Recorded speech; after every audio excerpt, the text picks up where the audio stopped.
Deməli, növbəti 21-ci sınaq 1-in 21-ci sualı ilə davam edirik.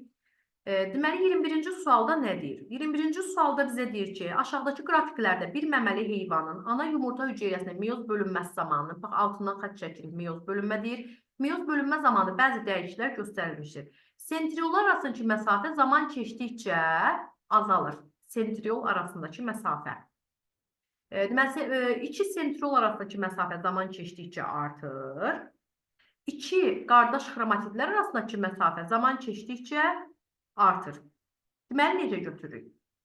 Görək bizdə birinci nəyi göstərir? İkinci hansı proses mərhələni göstərir? Üçüncü hansı mərhələni göstərir? Bax, sentriol ilə xromosom arasındakı məsafə. Sentriol ilə xromosom arasındakı məsafə nə zaman azalar? O zaman azalar ki, bax, xromosom deyir deyə biz meyozun birinci anafazasını götürəsirik. Çünki yalnız birinci anafazada qütblərə xromosomlar çəkilir. Bax, görürsünüz, sentriol buradadır, xromosom da buradadır. Əvvəlcə metafazada burada yerləşirdi, amma anafazada yavaş-yavaş yuxarıya doğru çəkildiyinə görə sentriolla xromosom arasındakı məsafə azaldı. Deməli, birinci prosesimiz birinci anafazadır. Sonra deyir ki, iki sentriol arasındakı məsafə zaman keçdikcə artır. Nə zaman uşaqlar? Profaza 1-də və ya profaza 2-də əvvəlcə sentriollar, baxın, hər ikisi eyni qütbdə yerləşirdi. Profazada sentriollar çəkilməyə başladı ayrı-ayrı qütblərə. Deməli, ikinci prosesimizin adı profazadır. Ya profaza 1-də ola bilər, profaza 2-də ola bilər. Üçüncü prosesdə deyir ki, iki qardaş xromatidlər arasındakı məsafə get-gedə artdı. Bu da nə zaman baş verir? Meyozun ikinci anafazasında. Meyozun ikinci anafazasında, çünki xromatidlər, baxın, bu şəkildə idi. Əgər get-gedə, bunu bir üçün göstərim. Əgər get-gedə məsafə artırsa, deməli, nə baş verir? Get-gedə məsafə artırsa, get-gedə məsafə, istəyirəm. Get-gedə əgər məsafə artırsa, deməli, nə baş verib? Bunu tərs çəkdim. Get-gedə məsafə artırsa, deməli, xromatidlər arasında bu da anafaza 2-dir. Çünki görürsünüz, anafaza 2-də, bax, xromatidin biri bura çəkilir, biri də bura çəkilir. Deməli, iki qardaş xromatidlər arasındakı məsafə get-gedə nə vardı? Artdı. İndi ikinci qrafikdəki dəyişmə profaza mərhələsinə uyğundur. Bu doğrudur. Bizdən çünki yanlış istəyir. Sonra nə deyir? İkinci qrafikdəki dəyişmənin fazanın sonunda, yəni profazanın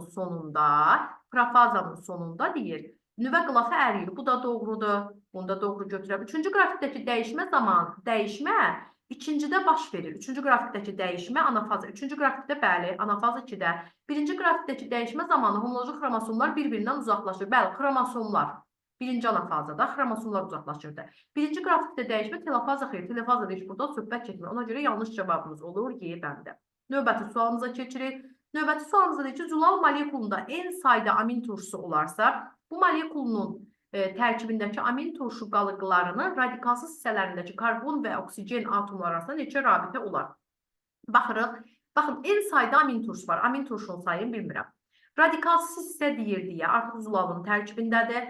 Baxın, yenə burada çəkirəm CH. Baxın, CO. Neçə dənə rabitə var? Bir dənə rabitə var. 2 dənə rabitə var, üzr istəyirəm. Sonra təzədən burada yenə birləşdir. Ortadakı amin turşularında, baxın, ortadakı amin turşularının hər birində CO. Yenə də 2 dənə rabitə oldu. Yəni, birinci amin turşuda və eyni zamanda ortadakı amin turşuların hər birində 2 dənə rabitə var. Ancaq sonuncu amin turşuya gəlib çatanda, sonuncu amin turşuda, bura yazıram CH, bura yazıram C, həm 2 dənə burada rabitə var, həm də bir dənə OH arasında, C ilə OH arasında, yəni bir dənə də oksigen rabitəsi var. Onda əgər deyir ki, mənə, nə deyir? En sayda amin turşusu var. En sayda amin turşusu varsa, onda en sayda amin turşusunun özünün hər birində 2-ni vururam N-ə. Çünki hər birində 2 dənə rabitə oldu. 2 dənə oksigenlə karbon arası rabitə oldu. Plus da üzərinə gəlirəm bir dənə bu rabitədir. Cavab olur 2N plus 1, yəni A variantı. Sonra keçirəm növbəti suala. Fotosintezin gedişatına təsir edən amillərdən hansı xaricidir? Baxın, ferment miqdarı, ağızcıqların sayı, yarpaq səthinin sayısı və xlorofil miqdarı, bitkinin özünə xas olanlar daxili amillərdir. Xaricdən gələn isə xarici amildir. Ona görə cavab götürürük A bəndini. 24-ə baxırıq. Deyir ki, bir polipeptid zəncirin sintezində iştirak edən məlumat RNT-də cəmi 1200 dənə nukleotid var. Onda 1200 dənə nukleotid var. Buna əsasən verilənləri müəyyən edin. 1200 dənə nukleotid 3-3 kodlaşanda kodon sayı neçəyə bərabər olur? 1203-ə bölürəm, 400 dənə kodon sayı var. Sonra iştirak edən nəqliyyat RNT-nin sayı. İştirak edən nəqliyyat RNT-nin sayı neçəyə bərabər? Mən bilirəm ki, 400 nukleotidli, 400 tripletdən sonuncu bir dənə triplet ya UAA, ya UAG, ya da UGA-dır. Mən birini götürdüm. Onda 399 dənə amin turşu əmələ gələcək. Və hər bir amin turşuda bir dənə nəqliyyat RNT-yə uyğun olduğuna görə, onda 399 amin turşu, buraya yazıram kodon sayı 400, 399 nəqliyyat RNT, 399 da amin turşusu. Biosintez zamanı əmələ gələn suyun miqdarı isə neçəyə bərabərdir? Biosintez zamanı əmələ gələn, yəni biosintez zamanı mən bilirəm ki, 399 dənə amin turşusu yaranır. Birində çıxıram, eləyir 398. Deməli, doğru cavabımız 400. Hatta 400, 399, 399, 398. Yəqin ki, C variantıdır cavabımız. Sonra keçirik növbəti sualımıza, 25-ci sualımıza. DNT molekulunun müəyyən bir hissəsində nukleotidlərin sayını müəyyən bir hissəsində molekulda deyir. Molekulda nukleotidlərin sayını N ilə işarə etsək, onda bir zəncirdə olan azot əsası, karbohidrat və ortofosfat turşu qalıqlarının sayını. Onda baxın, bir zəncirdə N bölünmüş 2 sayda nukleotid var. Elə nukleotidlərimizin sayı nə bərabərdir? Nukleotidlərin sayı eləyəcək. Bir zəncirdə olan azot əsası, karbohidrat və ortofosfat turşu qalıqlarının cəmi neçəyə bərabər? N bölünmüş 2 vurulsun 3. Niyə 3-ə vurdum? Çünki həm azot əsası, həm karbohidrat, həm də ortofosfat turşu qalıqlarının sayı bir-birinə bərabərdir. O da neçəyə bərabər olur? 1,5 N-ə. Doğru cavabımız olur A variantı. Və ya da belə deyək, N sayda nukleotid yoxdur. N sayda DNT molekulunda nukleotid varsa, onda 3N sayda azot əsası, karbohidrat və ortofosfat turşu qalığı var. Bir zəncirdə olanda soruşanda da onda 2-yə bölürük. Hansı hərfdə göstərilmiş azotlu əsas guanindir? Baxın, görürsünüz, kitabda bunun şəkli var. Yaxşı belə testləri salınır testlərə və uşaqlar daha da diqqət edir həmin şəkillərə. Baxın, burada azot əsaslarına baxırıq. Uşaqlar, əvvəlcə sizə deyim ki, ölçüsü ən böyük olan adeninlə guanindir. Adeninlə guanin ölçüsü timin, sitozin və urasilin ölçüsündən böyükdür. Adenin azotlu əsasında, ona görə baxın, bu ikisi adeninlə guanindir. Adenin azotlu əsasında oksigen elementi yoxdur. Timinlə urasildə 2 oksigen elementi var, azotlu əsasında nukleotiddə yox. Uşaqlara deyirəm, bunu belə yadınızda saxlayın. 2. İngilis dilində 2 nə deməkdir? 2 deməkdir. Guaninlə sitozində isə sadəcə bir oksigen elementi var. Baxıram, məndən hansını soruşur? Guanini soruşur. Guanini soruşduğuna görə bir oksigen elementi olanı və bir dənə böyüyünü axtarıram. Baxın uşaqlar, bunda adenindir, çünki bunda oksigen elementi yoxdur, amma bunda bir ədəd oksigen elementi var. Ona görə cavabımız olur C variantı. Sonra keçirik növbəti sualımıza, 27-ci sualımıza. 27-ci sualımıza nə deyildi ki, DNT-nin zolaq kodlaşdıran müəyyən hissəsi verilmişdir. Bu hissəyə uyğun gələn məlumat RNT əsasında sintez olunan polipeptid zəncirdə amin turşulu ardıcılığı necə olur? Mən birinci bu DNT-nin üzərindən sintez olunan məlumat RNT-ni tapmalıyam. Timinə uyğundur adenin, adeninə uyğundur urasil, sitozinə uyğundur guanin. İndi bunlara da komplementar olaraq nəqliyyat RNT-ləri tapmalıyam. Onda ən rahat üsul nə olar? Elə timinin üzərindəki nukleotidləri götürərəm, adenin timini götürmürəm. Çünki bu məndə stop tripletdir. Ancaq nə ağarram burada? Timinin yerinə urasil qoyuram. Çünki təzədən tərsinə çevriləndə yenə eyni vəziyyət alınır. Urasil, adenin, sitozin. Baxıram, birinci nə olmalıdır? Urasil, adenin, sitozin. Onda birinci P ilə başlamalıyam. Elə P ilə başlayan təkcə Y variantındadır. Cavabımız elə olur G variantı. Baxın, əgər yenə də deyirəm, bax, birinci istəsəz, əgər çətinlik eləyirsə sizə, birinci məlumat RNT-ni yığırsınız. Bax, timinə uyğun nədir? Adenin, adeninə uyğundur urasil, sitozinə uyğundur guanin. Adenin, urasil, guanin. Buna uyğun nəqliyyat, hansı nəqliyyat RNT komplementardır? Adeninə uyğundur urasil, adenin, bir də sitozin. Urasil, adenin, sitozin axtarıram. Görürsünüz, budur. Onsuz da P ilə başlayır. Ona görə doğru cavab olur Y variantı. Yəni Y variantımız. Sonra keçirəm növbəti sualıma, 28-ci sualıma. 28-ci sualımda nə deyir?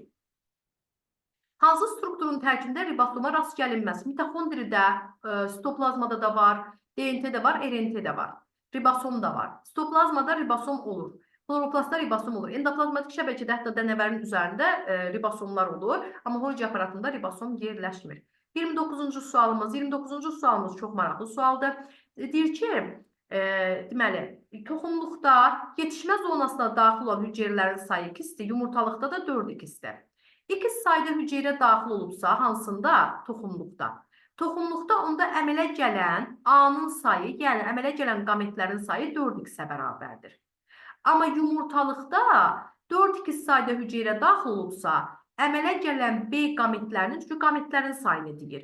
Elə qametin sayı neçəyə bərabərdir? 4x-ə bərabərdir. Çünki spermatogenezdə, toxumluqda əmələ gələn hüceyrələrin hamısı qametə çevrilir. Amma yumurtalıqda əmələ gələn hüceyrələrdən 4x, baxın burada 4x, 4x, 4x. Bunlar yönəlci cisimciklərdir. Yönəlci cisimciklərdir. Amma 4x isə təkcə qametdir. Onda bizə deyir 4x-dən, yəni A ilə B-nin cəmini bizə verib 64. 4x-imiz bərabərdir 64-ə, x-imiz bərabərdir 8-ə. Deməli, 8 dənə hüceyrə daxil olub burada. Burada da daxil olub 32 dənə hüceyrə. Məndən nəyi soruşur? Əmələ gələn yönəlci cisimciklərdə neçə cinsi xromosom var? 32 dənə hüceyrə daxil olubsa, 32 ədəd qamet əmələ gəlir.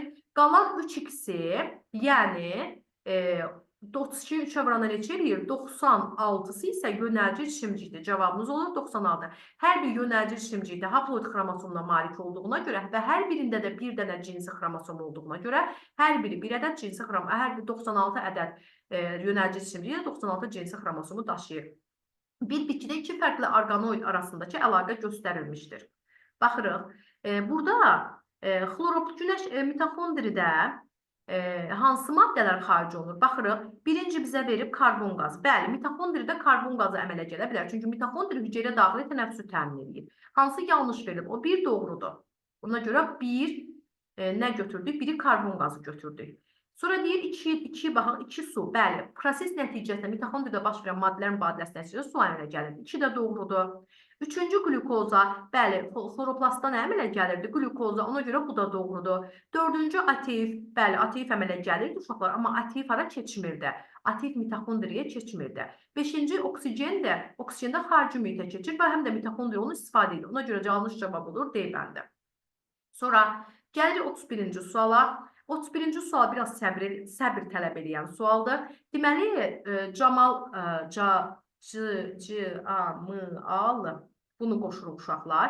Baxırıq C hərfinə A-U-G. Bu kodona uyğun zülalın amin turşu ardıcıllığı necə olar?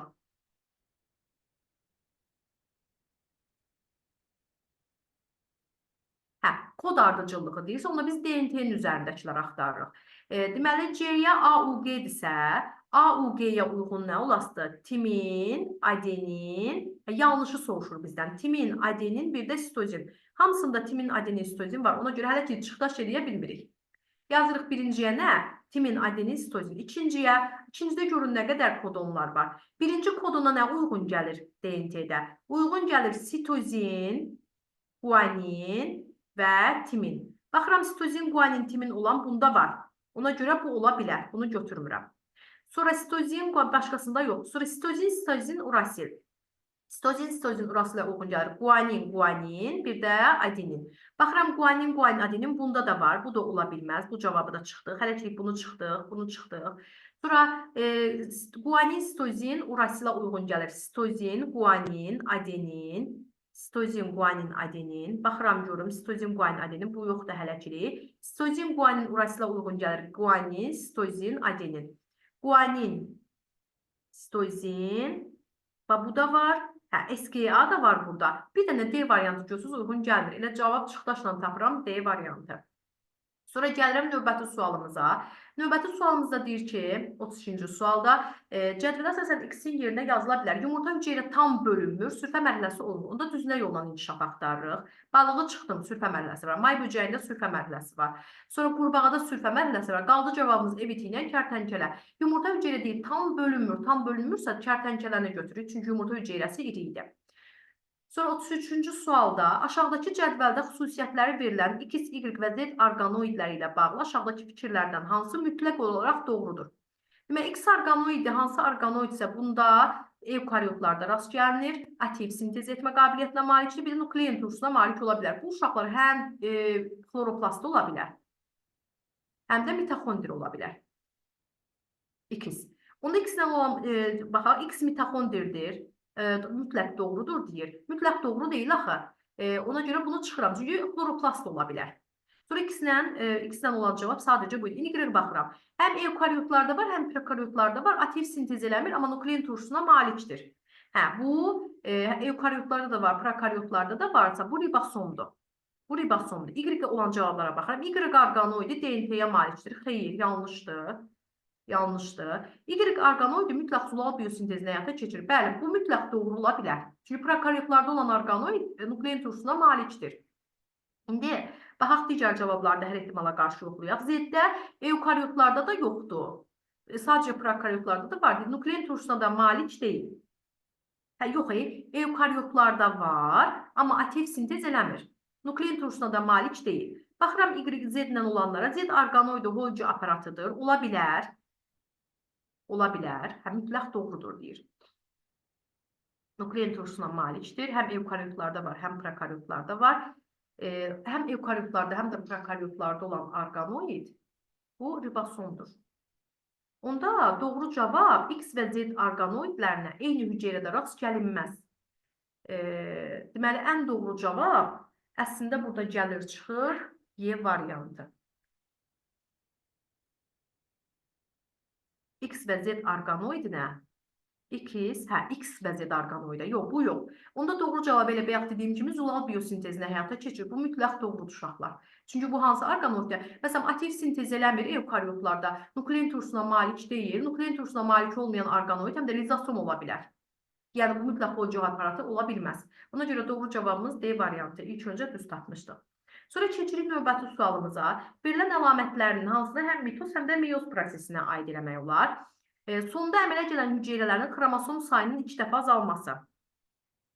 Əmələ gələn hüceyrələrin xromosom sayının meyozda azalmır, mitozda azalmır. Ona görə 1 olan cavab getdi. 1 olan cavabları çıxıram.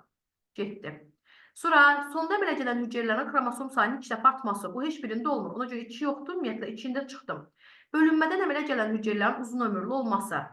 Yox, bu yox. Amma baxıram, bölünmə vətərlərinin yaranması və hər ikisində bölünmə vətərləri yaranmalı ki, bölünmə baş versin. Karyokinez yəni nüvənin bölünməsi hər ikisində baş verir. Xromatitlərin qütblərə çəkilməsi, bəli, meyozun ikinci ala fazasında baş verir. Ona görə doğru cavab olur 34-də B variantı.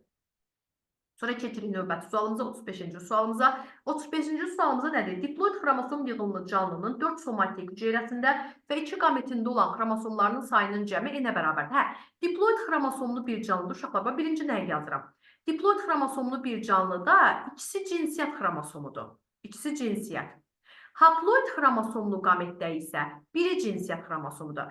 Əgər bir dənə hüceyrədə 2 dənə cinsiyyət xromosomu varsa, 4 dənə hüceyrədə neçə dənə cinsiyyət xromosomu var? 8 dənə cinsiyyət xromosomu var. Bir dənə hüceyrədə qametdə bir dənə cinsiyyət xromosomu varsa, 2 dənə də qametdə 2 dənə cinsiyyət xromosomu var. Onda o biri də neçəyə bərabər olur?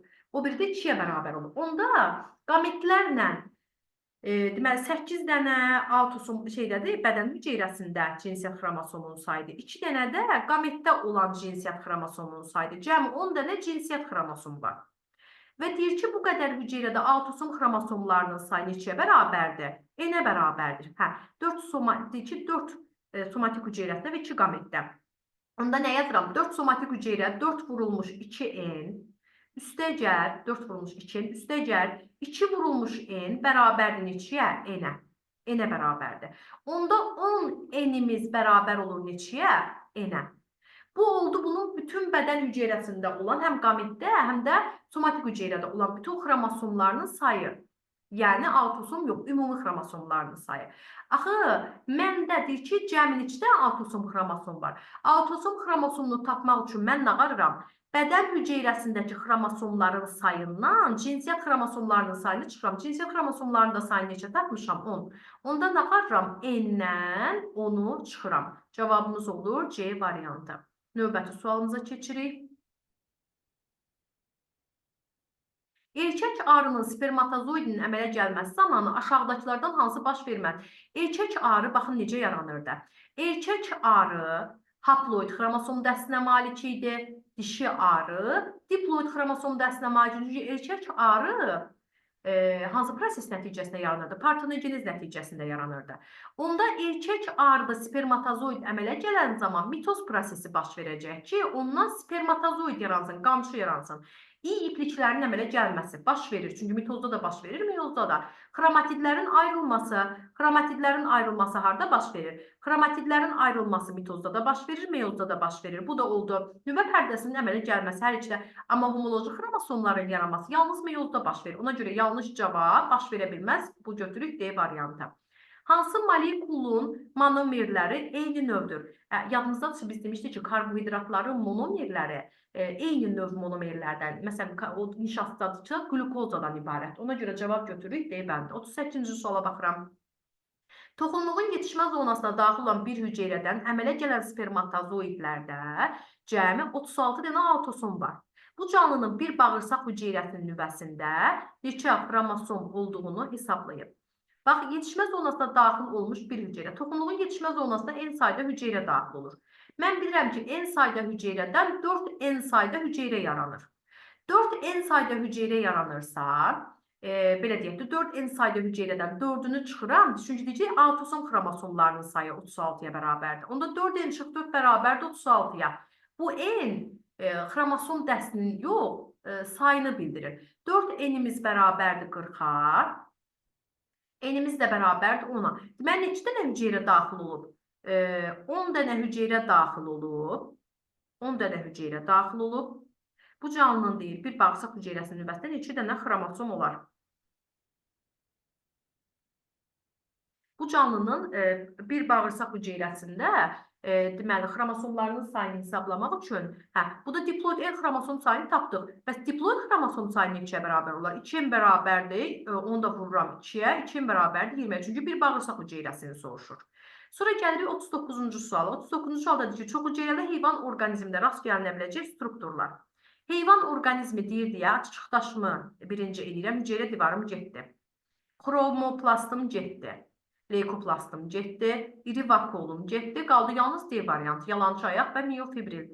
Üst-üstə yığılan hamar və yassı lövhə şəkilli boşluqlardan, onlardan çıxan kanalcıqlardan və bunların ucunda yerləşən qovuqcuqlardan söhbət hansı orqanoiddən gedir? Təbii ki, Golgi kompleksinə. Golgi kompleksi bir membranlı idi, yağ və karbohidrat sintez eləyirdi, lizosomun əmələ gəlməsində iştirak eləyirdi, plazmatik membranın yenilənməsində iştirak edirdi və quruluşuna görə bitki və heyvan hüceyrələrində bir-birinə bənzərdir.